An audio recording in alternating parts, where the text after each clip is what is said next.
Sa Davao City, nagrambulan ng dalawang grupo ng mga lalaki.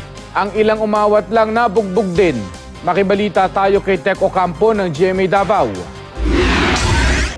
Mga sugat, bukol at pasa sa iba't ibang parte ng katawan ang tinamo ng mga lalaking ito sa rambol sa isang bar sa Torres Street, Davao City kaninang madaling araw.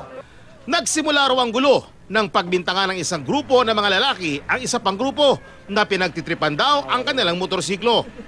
Ang isa sa mga sugatan na si Jong Marter, umawat lang daw sa gulo pero pati siya binugbog. Itong motor na ilahang gitripan. Yung sa nila pag-trip. Bali ilang gitumba. Sugatan din si Rick Doromal matapos pumagitna at umawat lang din daw sa mga nagrarambol. Kami may nalugi kayo, gagmay kayo akong kauban. Ako man nagiinumtan nun kaya ako'y dako-dako. Dahil walang bouncer ang bar, nagtulungan sa pag-awat sa gulo ang mga security guard at mga tricycle driver na malapit sa lugar. Pero bago pa makarating ang mga pulis, nagsitakas na ang mga nagrambol. Ang mga nasugatan naman nirespondihan ng Central 911. Patuloy pang iniimbestiga ng insidente. Hinahanap na ng pulisya ang mga nagsimula ng gulo. Tec Ocampo, Nagbabalita, Pilipinas.